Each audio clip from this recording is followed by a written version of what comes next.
नमस्कार और स्वागत है। आज आज हम एक बहुत ही कह सकते हैं दिलचस्प नक्षत्र की बात करने वाले हैं, वैदिक ज्योतिष का पुष्य नक्षत्र। हाँ, और ये दिलचस्प इसलिए है क्योंकि ये विरोधाभासों से भरा है। एक तरफ पोषण है तो दूसरी तरफ चुनौती। बिल्कुल। और इस पर गहराई से बात करने के लिए हमारे पास एस.एन. पांडे के कुछ बहुत ही गहन नोट्स हैं। तो आज हमारा मकसद सिर्फ जानकारी देना नहीं है, बल्कि इसके रहस्यों को परत दर परत खोलना है। हम ये समझने की कोशिश करेंगे कि भाई एक ही नक्षत्र समृद्धि और त्याग, ज्ञान और संघर्ष, इन सब का प्रतीक एक साथ कैसे हो सकता है। सही कहा। और इसकी शुरुआत एक ऐसे तथ्य से करते हैं जिसने मुझे सबसे ज्यादा चौंकाया। इन नोट्स के मुताबिक पुष्य नक्षत्र संतान प्राप्ति के लिए अमृत के समान है, लेकिन विवाह के लिए उतना ही विष। ये कैसे हो सकता है? एक ही ऊर्जा दो इतने जरूरी पहलुओं पर इतना अलग असर कैसे डाल सकती है? चलिए आज इसी गुत्थी को सुलझाते हैं। ये इसका सबसे बड़ा और कह सकते हैं सेंट्रल पैराडॉक्स है, और इसे समझने के लिए हमें इसकी बुनियाद में जाना होगा। पुष्य नक्षत्र जो है वो ज्योतिषीय क्रम में 8वां नक्षत्र है। 8वां, ठीक है। और इसका स्वामी ग्रह है शनि, जो कि अनुशासन, कड़ी मेहनत और सबसे जरूरी देरी का प्रतीक है। शनि तो अनुशासन, धैर्य, संघर्ष, ये सब तो आएगा ही। हाँ, लेकिन इसके जो प्रमुख देवता हैं वो है बृहस्पति यानी गुरु। वो ज्ञान, विस्तार, आध्यात्म और बच्चों के नैसर्गिक कारक माने जाते हैं। अच्छा, तो यहाँ शनि का धैर्य और बृहस्पति का ज्ञान, इन दो बड़ी शक्तियों का संगम हो रहा है। बिल्कुल, ये लगभग वैसा ही है जैसे किसी की कुंडली में बृहस्पति और शनि की युति हो। एक ग्रह विस्तार चाहता है, दूसरा उसे अनुशासित करता है। और ये आता किस राशि में है? ये पूरी तरह से कर्क राशि में आता है, और कर्क राशि को ज्योतिष में पोषण या देखभाल की राशि कहा जाता है। चंद्रमा इसका स्वामी है, जो मातृत्व और भावनाओं का प्रतीक है। ओह, तो यहाँ 3 अलग-अलग ऊर्जाएं हैं। शनि का अनुशासन, गुरु का ज्ञान और कर्क का पोषण। ये तो एक बहुत ही कॉम्प्लेक्स मिक्सचर है। हाँ, और इन तीनों से मिलकर जो इसका मूल स्वभाव बनता है वो है त्याग के माध्यम से पोषण। त्याग के माध्यम से पोषण यहाँ पोषण देने की एक गहरी इच्छा है जो कर्क राशि से आती है। बृहस्पति उसे ज्ञान और विस्तार देता है, लेकिन शनि का प्रभाव ये पक्का करता है कि ये पोषण आसानी से ना मिले। ये कड़ी मेहनत, धैर्य और अक्सर किसी न किसी रूप में त्याग की मांग करता है। यही पुष्य का मूल मंत्र है। ठीक है, ये आधार समझ में आया। तो अब उस सबसे दिलचस्प विरोधाभास पर वापस आते हैं। विवाह के लिए बुरा और बच्चों के लिए अच्छा। इसका ज्योतिषीय और पौराणिक आधार क्या है? इसका सीधा संबंध देवगुरु बृहस्पति की पौराणिक कहानी से है।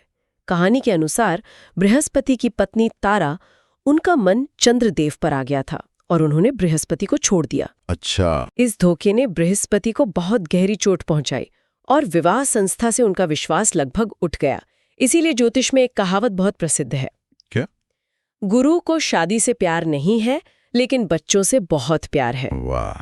तो ये सिर्फ एक ज्योतिषीय नियम नहीं है, इसके पीछे एक पूरी कहानी है जो इसकी ऊर्जा को डिफाइन करती है। तो इसका मतलब ये हुआ कि गुरु पुष्य या रवि पुष्य जैसे जो इतने शुभ योग माने जाते हैं, उनमें भी शादी नहीं करनी चाहिए। बिल्कुल नहीं। इन योगों में आप सोना खरीद सकते हैं, नया काम शुरू कर सकते हैं, घर खरीद सकते हैं, सब कुछ, लेकिन विवाह करना वर्जित माना गया है। और अगर किसी का विवाह इस नक्षत्र के प्रभाव में हो भी जाए तो स्रोत के अनुसार उस रिश्ते को चलाने के लिए एक साथी को असाधारण स्तर का त्याग और क्षमा का भाव रखना पड़ता है। उसे बृहस्पति की तरह ही बहुत बड़ा दिल दिखाना पड़ता है। और ज्योतिषीय नजरिए से देखें तो नोट्स में ये भी था कि अगर किसी की कुंडली में बृहस्पति पहले या 7वें घर में हो, विवाह के घरों में, तो गृहस्थ जीवन अक्सर अच्छा नहीं रहता। पर ऐसा क्यों? बृहस्पति तो एक शुभ ग्रह है। वो शुभ है, पर हर ग्रह का अपना एक कार्यक्षेत्र होता है ना। विवाह और रोमांस का नैसर्गिक कारक शुक्र है, बृहस्पति नहीं। बृहस्पति ज्ञान, धर्म, गुरु और बच्चों के कारक हैं। अच्छा। तो जब बृहस्पति विवाह के घर में बैठते हैं तो वो उस रिश्ते में ज्ञान और नैतिकता लाने की कोशिश करते हैं, रोमांस और साझेदारी नहीं। वो अपने साथी को भी सिखाने या उपदेश देने लगते हैं, जो रिश्ते में टकराव पैदा करता है। समझ गया। लेकिन दूसरी तरफ बच्चों से उनका प्रेम उठा है। हाँ बिल्कुल। तो इसका कोई प्रैक्टिकल एप्लीकेशन भी है? क्या इसका कोई ठोस फायदा उठाया जा सकता है? निश्चित रूप से। जिन लोगों को संतान प्राप्ति में किसी भी तरह की कोई समस्या आ रही है, उनके लिए गुरु पुष्य या रवि पुष्य का दिन किसी वरदान से कम नहीं है। कैसे? नोट्स के अनुसार इस दिन IVF जैसी कोई प्रक्रिया शुरू करवाना या संतान प्राप्ति के लिए कोई अनुष्ठान करना बहुत फायदेमंद हो सकता है, क्योंकि ये नक्षत्र संतान की ऊर्जा को बहुत प्रबल रूप से समर्थन देता है। ये उस पोषणकारी ऊर्जा को सक्रिय कर देता है। ये तो बहुत ही विशिष्ट और उपयोगी जानकारी है। तो इन सब बातों का मतलब क्या हुआ? जिन लोगों की कुंडली में चंद्रमा, लग्न या कोई और जरूरी ग्रह पुष्य नक्षत्र में होता है, उनका जीवन और व्यक्तित्व कैसा होता है? SN पांडे के नोट्स में से बहुत खूबसूरती से समझाया गया है। हम इनके लक्षणों को 4 मुख्य श्रेणियों में बांट सकते हैं। पहली और सबसे महत्वपूर्ण है विलंबित सफलता और शुरुआती संघर्ष। देरी और संघर्ष, इसके पीछे शनि का प्रभाव है ना? मुख्य रूप से शनि का ही प्रभाव है। इन लोगों को जीवन में बड़ी सफलता अक्सर 36 वर्ष की आयु के बाद मिलती है। जब शनि परिपक्व होता है। हाँ, पर इससे भी दिलचस्प बात यह है कि इनकी युवावस्था में, खासकर 15-16 साल की उम्र के आसपास, इन्हें अक्सर अपने ही परिवार या समाज से ये सुनने को मिलता है कि तुझसे नहीं होगा या तुम कुछ नहीं कर सकते। ये तो किसी भी युवा के लिए बहुत बहुत निरुत्साहित करने वाला अनुभव होगा। शुरुआत में तो ये बहुत पीड़ादायक होता है, लेकिन यही शुरुआती संघर्ष और तिरस्कार बाद में उनके लिए सबसे बड़ी प्रेरणा बन जाता है। मतलब उनके अंदर कुछ साबित करने की एक आग जल उठती है। बिल्कुल, वे उस आवाज को गलत साबित करने के लिए 2 गुनी मेहनत करते हैं। अब आते हैं दूसरी श्रेणी पर, जो है ज्ञान और उदारता। ये बृहस्पति का क्षेत्र लगता है। हाँ, कुंडली में जिस भी भाव या जिस भी ग्रह के साथ पुष्य जुड़ जाता है, व्यक्ति को उस क्षेत्र का गहरा, एक तरह से सहज ज्ञान होता है। जैसे? कोई उदाहरण? जैसे मान लीजिए, अगर बुध, जो बुद्धि और व्यापार का ग्रह है, पुष्य में हो, तो व्यक्ति को जमीन जायदाद, कानूनी दस्तावेजों और निवेश की गहरी समझ हो सकती है। और क्या वे इस ज्ञान को अपने तक ही रखते हैं? नहीं, यही तो इस नक्षत्र की खूबी है। कर्क राशि के पोषण के स्वभाव के कारण वे अपना ज्ञान छिपाते नहीं हैं। वे उसे उदारतापूर्वक दूसरों के साथ साझा करते हैं, जैसे एक शिक्षक करता है। अच्छा, अब तीसरी श्रेणी पर आते हैं, धन और समृद्धि। हाँ, इसे एक धनदायक नक्षत्र माना जाता है। इसे ज्योतिष में अक्षय पात्र की ऊर्जा से भी जोड़ा जाता है, यानी एक ऐसा बर्तन जो कभी खाली नहीं होता। लेकिन ये धन आता कैसे है? क्या ये आसानी से आता है? नहीं, यहाँ भी शनि का नियम लागू होता है। ये धन लॉटरी लगने जैसा नहीं होता। यह अक्सर कड़ी मेहनत, धैर्य और लंबे समय के निवेश के बाद आता है। तो ये एक स्पष्ट पैटर्न है, संघर्ष, फिर ज्ञान और फिर धन। लेकिन चौथी श्रेणी, मुझे लगता है वो संबंधों के बारे में होगी, और शायद उतनी सकारात्मक नहीं है ना? आपने सही पकड़ा। चौथी श्रेणी है संबंधों में चुनौतियां। बृहस्पति के अपने अनुभव के कारण यह नक्षत्र पति पत्नी के संबंधों में गंभीर समस्याएं पैदा करता है। नोट्स में एक आंकड़ा था। एक चौंकाने वाला आंकड़ा है कि लगभग 95% मामलों में जीवन साथी के साथ संबंध अच्छे नहीं रहते। 95%? ये तो लगभग सभी हो गए। पर यह नक्षत्र इतना कठोर क्यों है? क्या सिर्फ बृहस्पति की कहानी की वजह से? कहानी तो एक प्रतीकात्मक आधार है, पर इसके पीछे ठोस ज्योतिषीय कारण है। पहला, बृहस्पति का उपदेश देने वाला स्वभाव, जिसकी हमने बात की। दूसरा, शनि का प्रभाव, जो रिश्ते में एक तरह की दूरी और औपचारिकता लाता है। और तीसरा, कर्क राशि का प्रभाव। कर्क राशि बहुत संवेदनशील होती है, लेकिन जब उसे चोट पहुंचती है तो वो बहुत मूडी हो सकती है। तो इन तीनों का मिश्रण वैवाहिक जीवन के लिए बहुत चुनौतीपूर्ण हो जाता है। हाँ, व्यक्ति अपने जीवन साथी को छोटी छोटी बातों पर ताना दे सकता है, या कभी-कभी सार्वजनिक रूप से भी अपमानित कर सकता है, क्योंकि उन्हें लगता है कि वे सही है। और ये सिर्फ शादी तक ही सीमित नहीं है ना, दोस्ती में भी? नहीं, ये दोस्ती तक भी जाता है। इन लोगों के दोस्त भी लंबे समय तक नहीं टिकते। बृहस्पति की तरह भी बहुत चुनिंदा दोस्त बनाते हैं। अक्सर सिर्फ एक ही करीबी दोस्त होता है। और इसके मूल में क्या है? क्या ये भरोसे की कमी है? हाँ, बृहस्पति की कहानी का जो धोखे का तत्व है, वो इस नक्षत्र के साथ गहराई से जुड़ा हुआ है।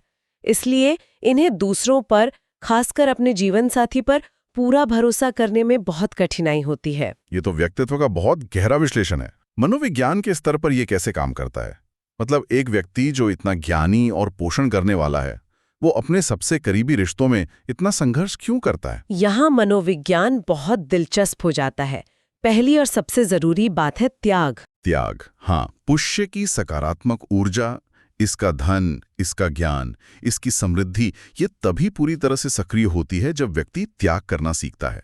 नोट्स में एक बहुत अच्छी पंक्ति है, जितना आप सैक्रिफाइस करते हो उतना आप निखर जाते हो। इसका मतलब बृहस्पति की तरह एक बड़ा दिल रखना और दूसरों की गलतियों को माफ करना जरूरी है, भले ही उन्होंने आपको कितनी भी चोट पहुंचाई हो। बिल्कुल, लेकिन इसके साथ एक और मनोवैज्ञानिक पहलू जोड़ा है, अहंकार और स्पष्टवादिता। अहंकार? हाँ, थोड़ा सा। बृहस्पति ज्ञान के कारक है और ज्ञान कभी-कभी अपने साथ थोड़ा अहंकार भी लाता है। ऐसे लोग सीधी और स्पष्ट बात करना पसंद करते हैं। उनकी सोच होती है, मुझे बातों को गोल गोल घुमाना नहीं आता। जो सुनने में तो अच्छा गुण लगता है, लेकिन रिश्तों में, खासकर घर में, ये कठोरता और टकराव का कारण बन सकता है। उनकी स्पष्टवादिता को अक्सर लोग गलत समझ लेते हैं। तो ये एक और विरोधाभास है, पोषण करने वाली ऊर्जा लेकिन कठोर शब्दों के साथ। सही कहा, लेकिन इसका एक बहुत ही सकारात्मक मनोवैज्ञानिक पहलू भी है, और वो है इनका सुकून देने वाला सानिध्य, एक तरह की हीलिंग प्रेजेंस। इसका क्या मतलब है? क्या वे डॉक्टर या हीलर होते हैं? जरूरी नहीं। इसका मतलब है कि लोग इनसे बात करके या बस इनके घर आकर, इनके आसपास रहकर बेहतर महसूस करते हैं। अच्छा। वे एक शांत और पोषण करने वाली ऊर्जा का संचार करते हैं, जिससे दूसरों को सुकून मिलता है। मुझे एक कुंडली याद है, लग्न में पुष्य था और उनके दोस्त हमेशा अपनी परेशानियों लेकर उन्हीं के पास आते थे, क्योंकि बस उनसे बात करके ही उन्हें रास्ता मिल जाता था। ये अद्भुत है। तो क्या इसके कुछ और व्यवहारिक ज्योतिषी अनुप्रयोग भी हैं जिन्हें हम कुंडली में देख सकते हैं? हाँ, कई हैं। जैसे जिस भाव में पुष्य नक्षत्र होता है, व्यक्ति को अक्सर उसी क्षेत्र में प्रसिद्धि या पहचान मिलती है। अगर 10वें भाव यानी कर्म भाव में पुष्य है, तो व्यक्ति को उसके काम और करियर के लिए जाना जाएगा। बिल्कुल। और अगर अलग-अलग ग्रह पुष्य में हो तो, जैसे सूर्य या शुक्र, वे दूसरों पर बहुत आसानी से भरोसा करके अपना पैसा या संसाधन गंवा सकते हैं। और शुक्र पुष्य में हो तो ये योग और भी मुश्किल हो जाता है। जीवन साथी के साथ नए विचारों, पैसों या काम को लेकर लगातार बहस और असहमति हो सकती है, क्योंकि बृहस्पति और शुक्र नैसर्गिक शत्रु माने जाते हैं। नोट्स में एक शोषण होने की भी बात लिखी थी, 5वें और 10वें भाव में। हाँ, ये एक बहुत महत्वपूर्ण बिंदु है। अगर 5वें भाव में पुष्य हो तो व्यक्ति की बुद्धि और सलाह का उपयोग उसके दोस्त या सहकर्मी अपने लाभ के लिए कर सकते हैं और फिर उसे श्रेय भी नहीं देते। और 10वें भाव में? 10वें भाव में पुष्य होने पर व्यक्ति का उसके कार्यस्थल पर बहुत ज्यादा इस्तेमाल किया जा सकता है। उनसे अतिरिक्त काम करवाया जा सकता है, क्योंकि वे पोषण करने वाले स्वभाव के कारण ना नहीं कह पाते। ओह। मुझे एक व्यक्ति का चार्ट याद है, उनके 10वें भाव में पुष्य था। वो अपने ऑफिस में सबसे ज्यादा काम करते थे, सबका काम करते थे, लेकिन पदोन्नति हमेशा किसी और को मिलती थी। ये तब तक चला जब तक 36 की उम्र के बाद उन्होंने खुद का काम शुरू नहीं कर दिया। नोट्स में एक वास्तु से जुड़ा सुझाव भी है, जो मुझे बहुत अनोखा और आधुनिक लगा। हाँ, वो एक बहुत ही व्यवहारिक सुझाव है। उसमें कहा गया है कि यदि कोई प्रसूति अस्पताल बना रहा है तो आईवीएफ केंद्र या प्रसव कक्ष को उस दिशा में स्थापित करने से बेहतर परिणाम मिल सकते हैं, जो ज्योतिषीय रूप से पुष्य नक्षत्र से मेल खाती हो। वाह, ये तो ज्योतिषीय ऊर्जा का भौतिक स्थान में उपयोग करने का एक बेहतरीन उदाहरण है। हाँ। तो अंत में इस नक्षत्र की इतनी जटिल ऊर्जा को सकारात्मक रूप से सक्रिय करने के लिए किसी व्यक्ति को क्या करना चाहिए? सबसे महत्वपूर्ण है देने का भाव रखना और उसे बनाए रखना। भले ही अतीत में लोगों ने आपको धोखा दिया हो या आपके काम का श्रेय न दिया हो, अगर आप उदारता और देने की भावना को जीवित रखते हैं तो यही इस नक्षत्र की उच्चतम क्षमता को खोलने की कुंजी है। जब आप बिना किसी अपेक्षा के देते हैं तो बृहस्पति की कृपा और शनि का स्थायित्व आपको मिलता है। ठीक है, तो आज की इस विस्तृत चर्चा का सार निकालते हैं। पुष्य नक्षत्र ज्ञान, पोषण और समृद्धि का नक्षत्र है, लेकिन ये अपनी एक कीमत मांगता है, त्याग, धैर्य और क्षमा के रूप में। यह एक ऐसा रास्ता है जहां सफलता अक्सर शुरुआती संघर्षों और तिरस्कार के बाद मिलती है। और यह हमें सिखाता है कि सच्चा ज्ञान बांटने से ही बढ़ता है और सच्ची समृद्धि देने में ही निहित है। यह बृहस्पति की कहानी के केंद्रीय विचार को ही दोहराता है, व्यक्तिगत चोट और धोखे के अनुभव के बावजूद दूसरों का पोषण करने की क्षमता रखना। यह सिर्फ एक ज्योतिषीय अवधारणा नहीं बल्कि जीवन का एक बहुत गहरा दर्शन भी है। ये अपनी पीड़ा से ऊपर उठकर दूसरों को देने की कला है। बिल्कुल। तो आज की चर्चा को हम एक विचार उत्तेजक प्रश्न के साथ समाप्त करते हैं, जो श्रोताओं को सोचने के लिए है। स्रोत हमें बताते हैं कि पुष्य की सकारात्मक ऊर्जा को सक्रिय करने के लिए त्याग आवश्यक है। ये एक महत्वपूर्ण सवाल खड़ा करता है। यदि त्याग ही उन्नति का मार्ग है, तो कोई व्यक्ति दूसरों की भलाई के लिए त्याग करने और अपनी व्यक्तिगत खुशी और सीमाओं की रक्षा करने के बीच संतुलन कैसे बना सकता है? इसकी सीमा क्या है? इस पर सोचिएगा जरूर।